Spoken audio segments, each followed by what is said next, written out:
we have had a lot of strategic plans. It's part of a university, but have we ever really given a call out to the place in which we live and the place in which we work and the place in which many of us raise our families? And so I really see a lot of what we're doing, the IEP, giving a shout out to the very place that we're trying to impact the most, but not just for the benefit of JMU, but for the benefit of the community. Welcome to Being the Change, the official podcast of James Madison University. Brought to you by Madison Magazine. Each episode brings you stories of how members of the JMU community combine intellect with action to live lives of purpose and meaning. That's being the change.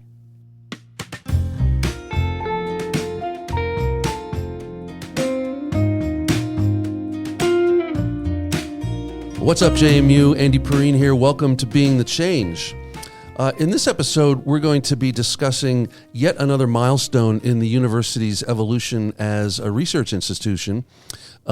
Just recently, the university received the Innovation and Economic Prosperity designation from the APLU, which is the Association of Public Land-Grant Universities. Now, this might seem obscure or bureaucratic, but it is really a big deal in our continued elevation.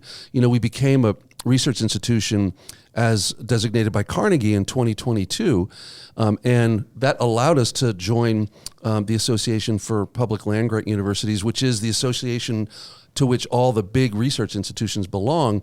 And now we're at the big table. We're at the big table, and there are a lot of things that are available to us now that were not before, including this Innovation and Economic Prosperity designation. And here with us to talk about that are Dr. Anthony Tongen. He's Vice President of the Division of Research, Economic Development, and Innovation, or READY for short. Anthony, welcome. Thank you, Andy. Great to be with you again. Glad to have you. And I should note that READY is a fairly new division that was created after we became a research institution. So this is really all about our continued ascent. Also with us is Dr. Keith Holland, and he's the Associate Vice President for Research and Economic Development. Welcome. Thank you, Andy. It's so great to have you. All right, so in Philadelphia in mid-November, the university went to the annual meeting of the Association of Public Land Grants and Universities and received this IEP designation, Innovation, Economic Prosperity. What exactly does that mean for our listeners? Keith, you want to start? Well, sure. The Association of Public and Land Grant Universities is a research, policy, and advocacy organization that's dedicated to strengthening and advancing the work of universities throughout the U.S. and Canada. And this designation that we just recently received is a testament to what JMU is doing in promoting economic vitality, both in our region of the Shenandoah Valley, as well as in the Commonwealth of Virginia. And it was a pretty intensive process. We'll talk about it a little bit later. Yeah. It was a very rigorous process, and we can't leave out Nora Sutton when we talk about this. But Anthony, you were going to say. You know, one of the things as I was getting ready for this is APLU was founded in 1887 and is North America's oldest higher ed institution, higher ed association, which is really rather fascinating that this is one of the oldest association that we're now able to be a part of because of that being a research doctoral institution. And the other thing I wanted to point out, because I think this is impressive, so you talk about us being in a new class, of the 2025 class that received this Innovation and Economic Prosperity designation were Iowa, Oregon State, Nevada, and Texas A&M. These are the types of institutions we're now being talked about with. And we're joining Virginia Tech, UVA, I mean, you name it. We're now in the pantheon of the most notable names in higher ed. There are actually, we're the fourth institution in the state to be designated, Virginia Tech, VCU, and University of Virginia Wise. Got it.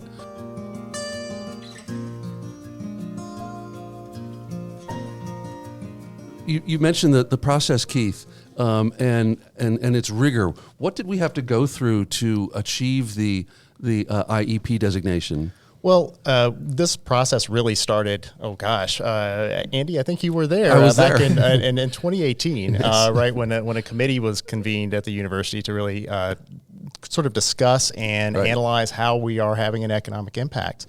And through that process, we sort of identified this designation process as being something that would be valuable for the university to go through.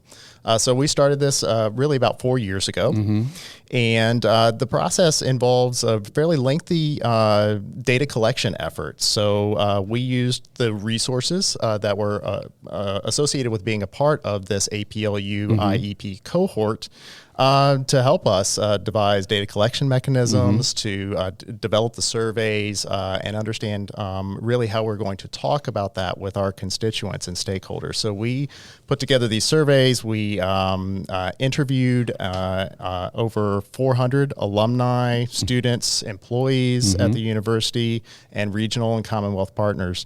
They gave us great feedback. We also collected information from across the university. Over 50 departments contributed sort of their elements of how they are engaged in economic development and economic impact. And I think it's probably important that we can talk about this in a little bit, the how APLU defines economic impact. But in addition to that, then the group came back together. This is part of this committee that we've coined the University Economic Development Committee, or Council, I should say.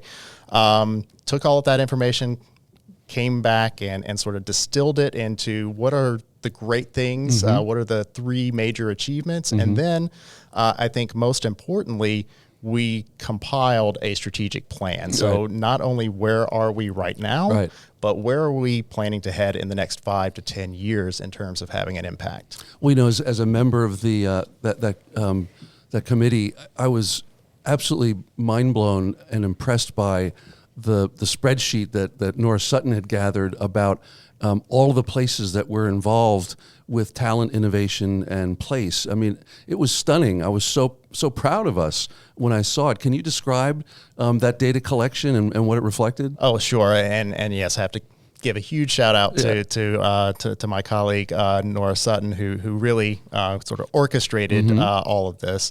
And it really truly was a campus-wide effort. But so APLU defines, or this IEP designation process defines economic engagement in terms of 3 sort of buckets or pillars. One is, the one that everyone associates with the university is talent, right? How are we producing educated and enlightened citizens who are going to really engage and be productive in the workforce? But also, as a research institution, we lean into the innovation. So how are the research and scholarly work that's being conducted alongside students also contributing to economic outputs in terms of, are we generating intellectual property? Are we creating spin-out companies? And are the students involved in that? And that connects to the talent as well. And then the third element of that is we are located in a place. We're located in Harrisonburg, in Rockingham County, in the Shenandoah Valley, and in the Commonwealth of Virginia. And there are so many ways through our procurement processes, through our spin-out and technology and research partnerships and community partnerships that we have an impact on creating this wonderful place that we live. So the process that we went through was asking departments to say, to contribute to this spreadsheet of how do you see the work that you're doing and engaging with students and community partners contributing in these 3 domains. And you're exactly right. I mean, it was hundreds and hundreds and hundreds of lines of all of these impacts that we as a committee had to kind of distill into what are the major themes. It was stunning, and one of the things that made me very proud was, once we became designated as a research institution, we jumped to the national rankings, right? We landed in the top 100, number 78th among publics, and it was a real charge for the institution, and our applications are way up. It was actually the same year that we also joined the Sun Belt, so it was kind of propitious, in terms of us reaching the big leagues in both academic and athletic. But to see all that distilled was just, it was kind of the realization that, wow, we really are incredibly engaged in not only on campus with students and activities, but in the region, in the state and beyond. It was very expressive of reaching this next level, don't you think?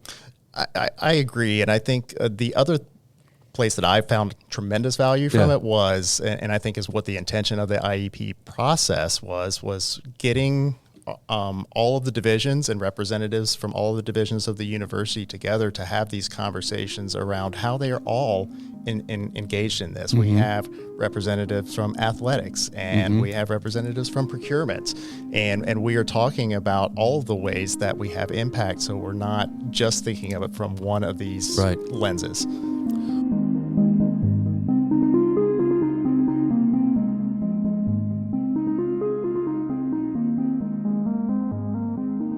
Well, as the VP of this new division, Anthony, how do you see this in terms of, part of our portfolio of being able to approach the world in new ways and bring the university continually forward? Well, and I have to give major props to Keith and his team. They've done a great job. I keep hearing from the community that JMU is present. And I think they're, because of the disassociated way we had been handling economic development. Sure. It was in the kind past. Of spread all over campus. That's right. And it still is, Right. but at least now there's a point. There's someone that's getting all that information together, that's talking about it, being at the right place.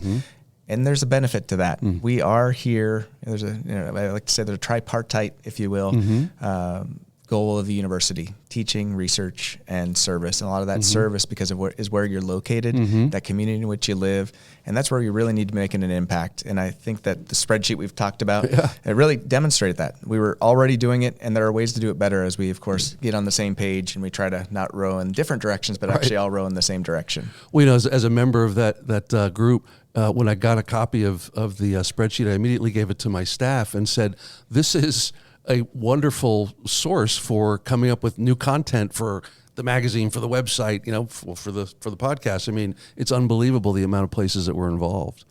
And I have to say that one of the things that to me is incredibly serendipitous is now that President Jim has arrived, he's made a huge effort to show that he wants the university to be a partner to nonprofits, to businesses, to the Commonwealth. And this designation really bears out the fact that we've already done a lot, but here's the roadmap forward. How are you collaborating with President Jim on exploiting this new designation? Yeah, I love that preferred partner language. I think it's something that we've been really trying to build into, and this economic development is what we're seeing, some of the fruits of that, but it can go beyond that. We've had a lot of these listening tours across the Commonwealth.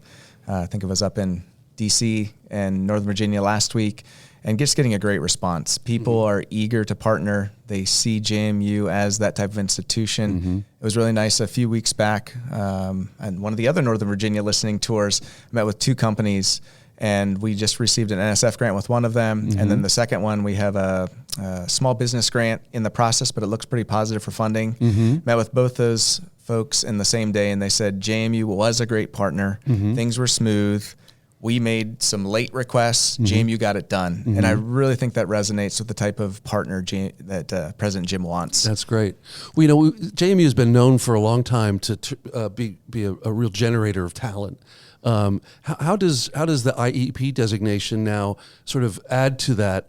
Employers tell us that our graduates are their favorites, but now that we've got this distinction, it kind of rounds out our full set of offerings. Well, sure. And I think I started off with saying that a lot of people approach the university and recognize the talent that is produced there, and that's the sort of the front door to the institution. And also tying back to your previous question about where President Jim is putting emphasis. This process allows us to connect those even more fully and bring more connective tissue, if you will, between that talent production, the innovation, and placemaking. As part of this, I've mentioned that our growth and improvement plan really focuses on three areas, which is one, telling our story. And I think those comments that we keep hearing, we have to tell that story both internally and externally. Like we are now. Like we are now, yes. And then our other two pillars of the growth and improvement plan for the IEP are to focus on fostering the regional vitality and economic impact. So from small business support to workforce needs, and that's something that the Commonwealth and the state of Virginia has been really investing in. And then the third is sort of the big ideas bucket. Sure. It's around industry aligned research partnerships and being an innovation catalyst to grow the knowledge and innovation economy in the Shenandoah Valley. And this was our decision to pursue this, but it's imperative that we do, because it's our responsibility as a public institution. And so now that we've got this sharper focus delivered by the IEP designation, we really can deliver more fully on our role as a public institution. Anthony, how do you see this helping our role in that way? Well, I even just will look at a very recent development here when Elkton, when Merck announced their expansion in Elkton. How big is that expansion? $5 billion. I believe that's the right. It's decent sized. And so, but from the press release, it looks like potentially creating more than 500 full-time roles as well as 8,000 construction jobs. I mean, this is a really big deal. And we had an earlier expansion where we worked very closely with Blue Ridge Community College and Merck on their last expansion. This is huge. This is huge for the area. And then just most recently, the governor convened Eli Lilly, AstraZeneca, and Merck, and the governor is now starting something called the Virginia Center for Advanced Pharmaceutical Manufacturing, and UVA, VCU, Virginia Tech, and JMU are the four institutions that will be involved in that. That's amazing. And for our listeners who may not know, Elkton is about 20 miles to the east of Harrisonburg, maybe even not quite that far. And Merck has been there for years, but this new expansion... And has always been a major employer in the area. Yeah, right. And we've always been very connected with Merck, but this is a giant development in our ability to deliver on what the IEP describes we're supposed to do. Exactly.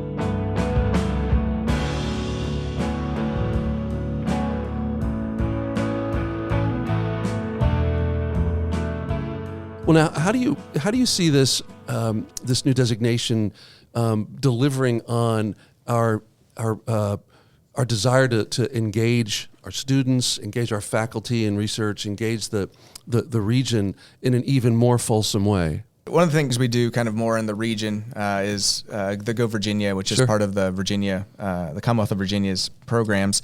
And we're Region 8, goes all the way up to Winchester and goes down to Lexington area.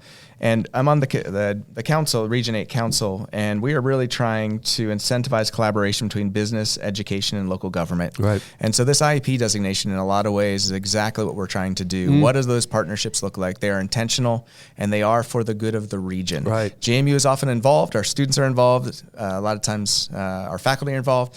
But they're involved because we're trying to move this region forward. Right. And this, I think, IEP designation gives us a platform to be able to talk about that as not just something we do, but it's actually something that we're trying to do more of and be better partners with. In a more organized, focused way. Exactly. Yeah, right. And also, too, coming out of Richmond and also, here on campus, just in terms of its pedagogical value, work-based learning is becoming ever more important for our students to acquire while they're students, especially as AI continues to rapidly change the workplace.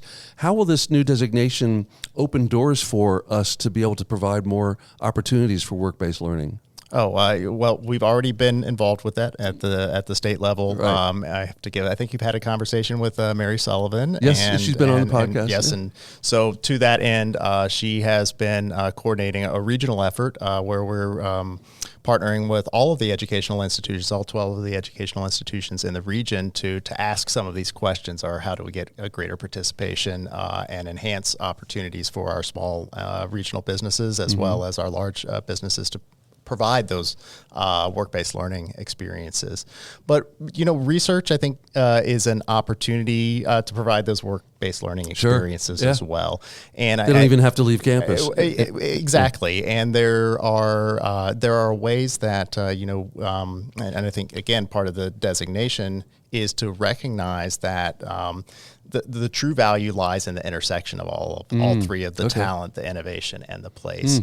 So, you can do research, and it's not just innovation. You can involve students in it, and you can bring the community in. And that research doesn't have to always be, benchtop. Sure. It doesn't have to be conceived of as high tech, right? Sometimes we are talking about the human condition, right, and understanding how how that has an impact in society, and bringing students along in that is a work-based learning experience, and really contributes to their vitality, our students and graduates' vitality as they leave. Dedicated readers of Madison Magazine will remember that 2 or 3 issues ago, the cover story was about why research at JMU really matters, and the number is about 70% of the research that we do is public service research, not bench research. And that really does reflect, as you said, Keith, the intersection between all 3 of the talent, innovation, and place. And in many ways, from the process, that's what we found that energizes most of our employees and our faculty and our students. Right.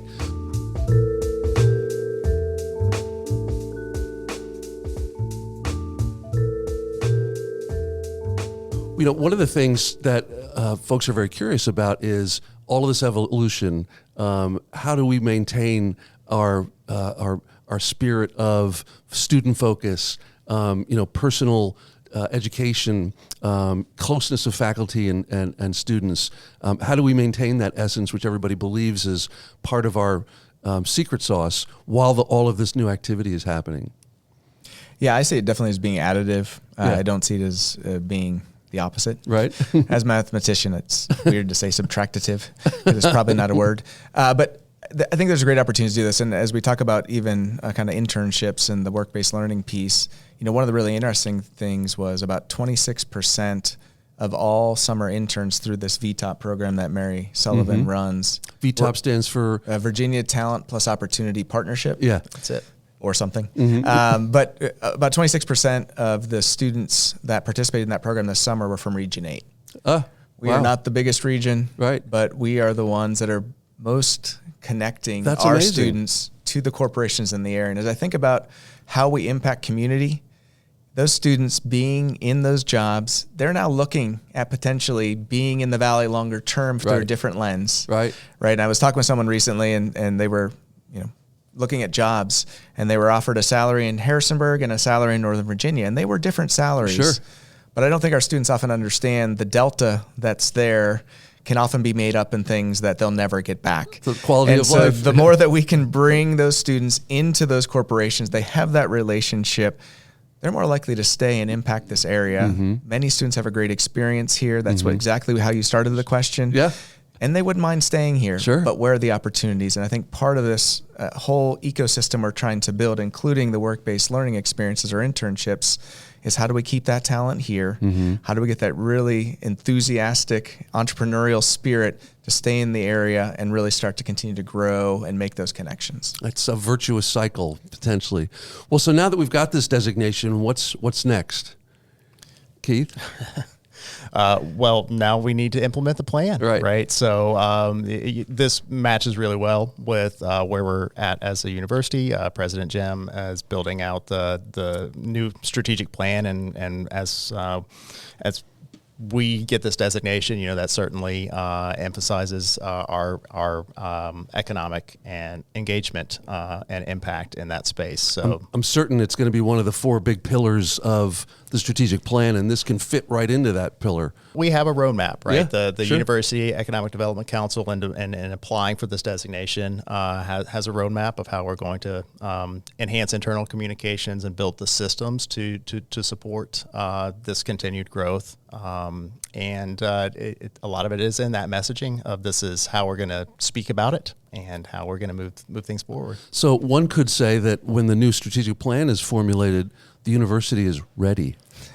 See, love it. See what that's research, economic development, innovation is ready. Yes. I just teed you off there, Anthony. You did. You almost took it for me. But yeah, and I think it could be exciting too. I mean, we have had a lot of strategic plans. It's part of a university, but have we ever really given a call out to the place in which we live, and the place in which we work, and the place in which many of us raise our families?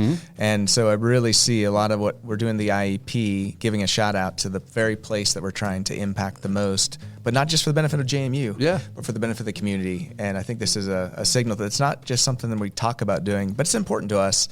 And what I like about the IEP process is there's some accountability to it as well. Right. So we put in a growth and improvement plan. We're going to be checked on that. Sure. So we need to do that well. And we're going to continue to refine that and do better is the goal. And that's what a membership in APLU requires of us, right? Exactly. Well, thanks to you both. This has been fascinating. It's so exciting what's happening. Dr. Keith Holland, Dr. Anthony Tongen, thanks for being on the program. We'll hope you come back and give us an update. Certainly. Yeah. Okay, great. Thanks so much, Andy. Thank you for being on. And remember, listeners, if you've got an idea for another episode or just want to be in touch, you can reach us at beingthechange@jmu.edu. Until next time, go Dukes. Thanks for listening. Subscribe to hear more stories about how members of the JMU community are being the change. Dive deeper and explore countless other stories at jmu.edu/Madison Magazine. Go Dukes! The Being the Change podcast was conceived by Jim Heffernan, editor of Madison Magazine, and me, Andy Perrine, head of JMU Marketing. Thanks to Jenna Polk and her team at the Rose Library Studios, where the show is recorded by Cody Troyer, Steve Adderton, and Olive Santos, all of the crazy talented JMU photo video team, who then produced the final episodes at the Ice House in downtown Harrisonburg. Original music by 2019 alumnus Neil Perrine. You can find the Being the Change podcast on all the popular platforms where we hope you'll like, share, and subscribe.